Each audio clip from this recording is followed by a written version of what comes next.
Shalom, everyone. I'm so excited to be back here with you. I want to update you on what happened this past weekend at the Freedom Reigns conference that I was speaking at in Indiana.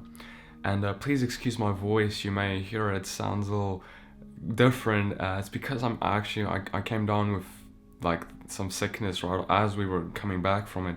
And I'll tell you more about that in a moment. But I want to share with you what happened at the previous conference has happened yet again.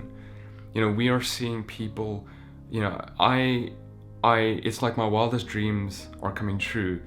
And what I mean by that is the first thing that the Father told me after that encounter I had with him in Hatfield Square where the many people got healed, the first thing he'd said when I got in that car is his spirit came into that car and said, "Petey, this is not about you. I desire my bride to walk in this."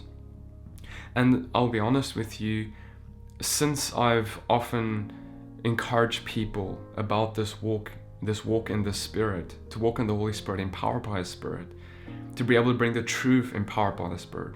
Oftentimes people have been putting me in a box and saying, "Well, Petey, that's yours, that's what you do, that's fine, but that's not for me."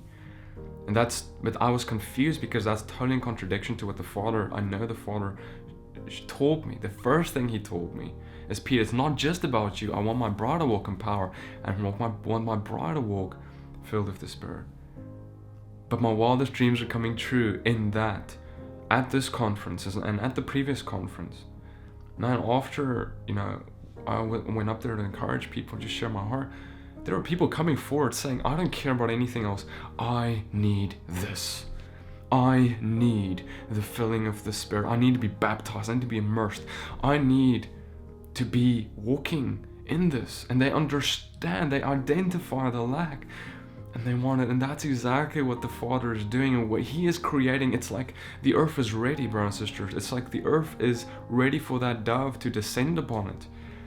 And so we saw amazing things. We saw people getting healed from deafness. We saw people getting healed from all kinds of diseases, sickness, and all kinds of deliverance, not just physical, but deliverance from all kinds of traumatic events and emotional things. And it was just incredible. All right. So, and I want to submit to you that a lot of these miracles are happening in such power, not just for that person, but for the others who are also at these conferences to see the demonstration of the Spirit. Like Paul said, "I did not come to you with just the wisdom of man and all these things, but I came to you with the demonstration of the Spirit and power."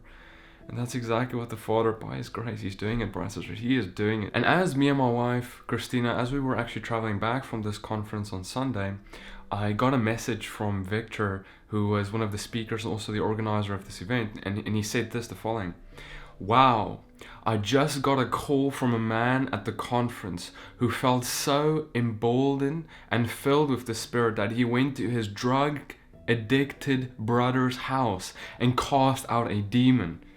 It was his first time doing anything like that." And these are the kinds of things that are happening. People are getting so encouraged and filled with the Spirit that they're going to, this guy, he went to his drug addicted brother's house and he cast out a demon out of him, and it was his first time ever. That's just crazy, brothers and sisters. So I pray that this would just increase to grow, and I know it will. It is what the Father's doing. Get on board. It is what He is doing in this day. And I want to also share just a little bit about me and my wife's, Christina's, journey back home on Sunday, because it was quite an interesting ride. We got to the airport and we were scheduled to fly back to where we live here in Virginia Beach. And as we got on the plane, everything was going fine. We got on board, and we took off. And about 3/4 into this flight, I met this gentleman right next to me. Well, he just started talking to me. He's really friendly, really amazing guy. And we just started talking about ultimately about God and, about, how His character and who He is. And, it was such an amazing conversation. He himself even told me, "I don't believe in coincidences," because, our conversation was just so edifying to just even both of us, And And even Christina, was my wife. She was like, "This is God," But as we're having this conversation, I'm kind of, I'm really into this conversation with him, but I'm hearing over the intercom on the plane that the pilot is like, there is a storm surge, there's this thing over Chicago, and we're going to be circling this, and we can't land, we have to wait. And I'm just like, okay, no, but I'm trusting God, like whatever, it's going to be fine. And this goes on for like another half hour. And then the pilot is like, we're going to be turning around. We're like right over the airport where we're supposed to land, but we can't land because there's a storm surge that just came out of nowhere and they didn't even expect it. And now we're turning back and we're kind of like, oh no, what's going on? But now me and this friend, we're having this, my new friend, right? We're having this conversation. We're having a double the length of the conversation we would have had. And I'm able to just like encourage him and we end up landing. And as we land, I'm calling the airline to rebook a flight and all this, and Christina is there handing him a book. And brothers and sisters, if we never had this flight delayed the way it was in mid-air, I would have never met this guy and encouraged him the way he did. He was like asking like, where am I going to speak next? And we were just talking. It was amazing. And then my wife, we were in the middle of land, my wife gave him a book, and we said goodbye. And then we went into a restaurant because it's late at night now and we need to get something to eat while we try and figure out, what are we going to do.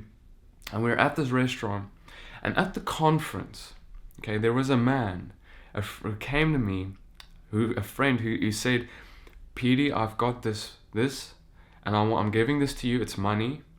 Right, and I'm giving this, I feel like there's someone you're gonna meet who this is for. All right, and me and my wife were at this restaurant and we're just we're eating something, and there's this waiter, right, and she is the most incredible waiter.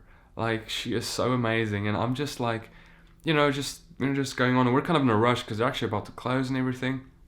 And as we're finishing up, Christina's like, Petey, I think this is the person.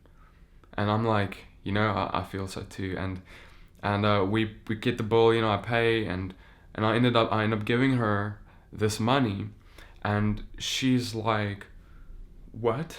Like, why are you giving me this? Like, this is like, no, why are you giving me that? I'm like, no, this is not even from me. This is not from my wife. This is from Jesus. He loves you. He gave himself for the world. He loved the world so much he gave, and this is why now he's giving this even on top of it all. He's giving this free because he loves you and he knows you. And I'm like, can we pray for you about anything? And she's just like, man, yeah, actually, like, I lost my kids. They were taken away from me because there was a setup against her with her husband who took away her kids, and it was just like a horrible situation. And she's like, her heart is messed up, man. She is the sweetest lady you will ever meet.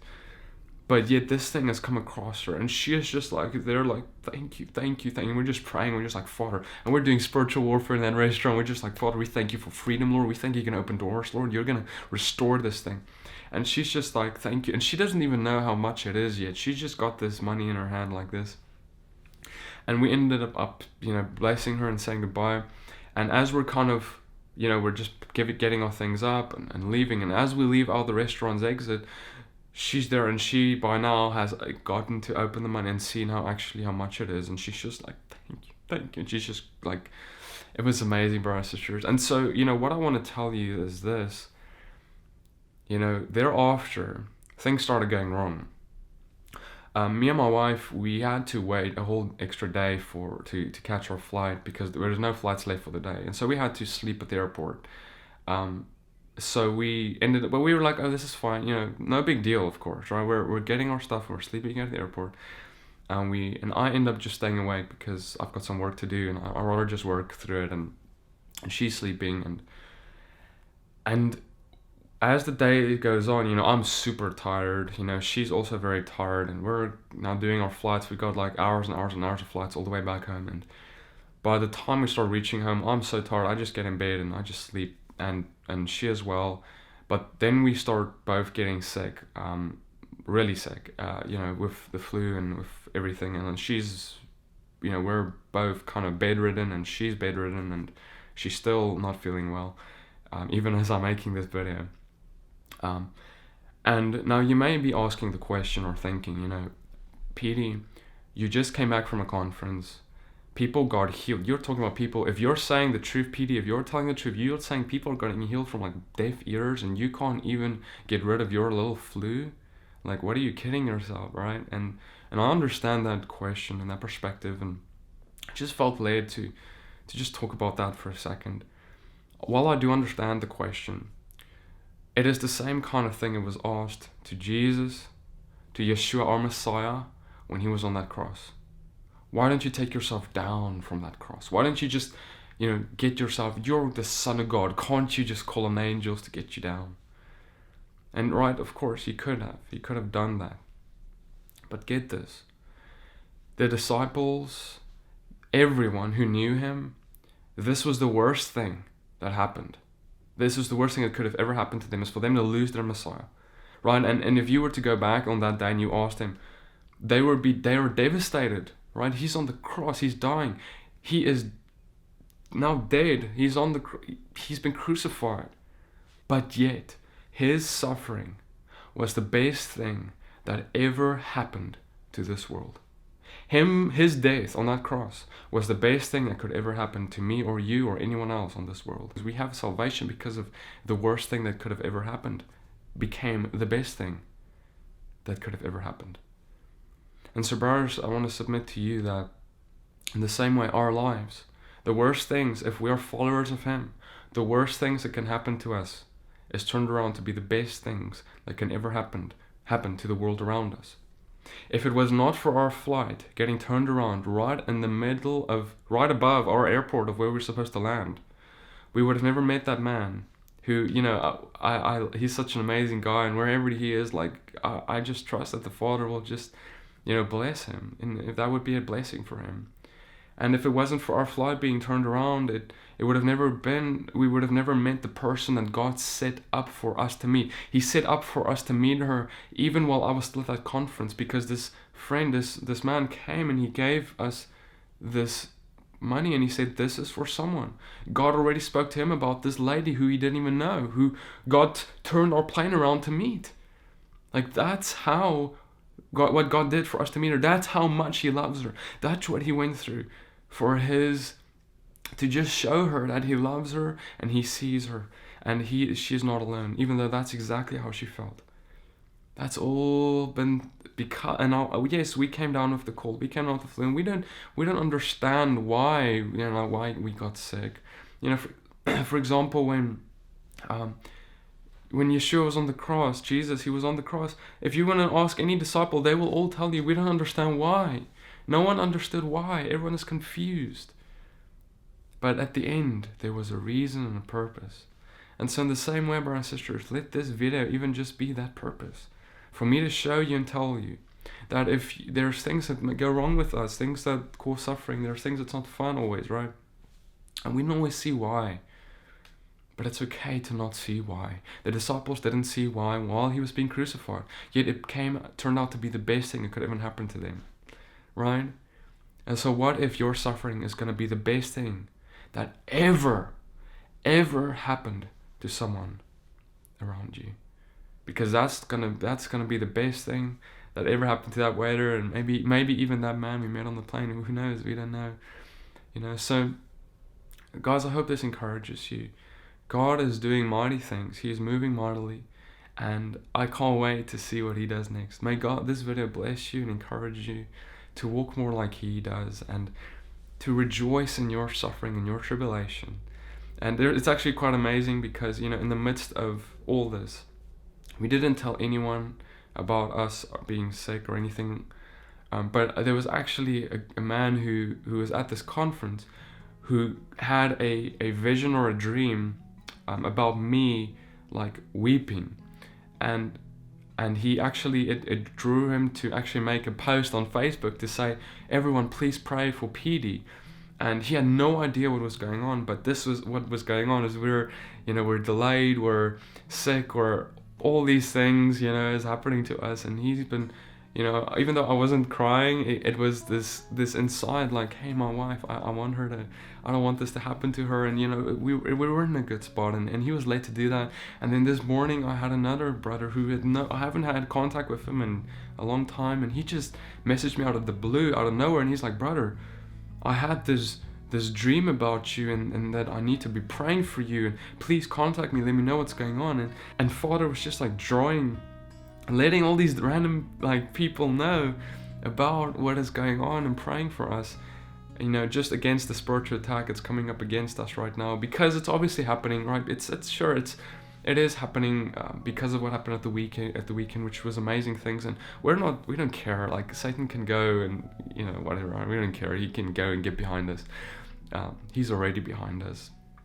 But it's all God just being like, hey, we're here for you guys, and I know what you guys are going through, and it's okay. So I just want to encourage you guys, like, guys, rejoice in your suffering. Don't be afraid. Don't worry.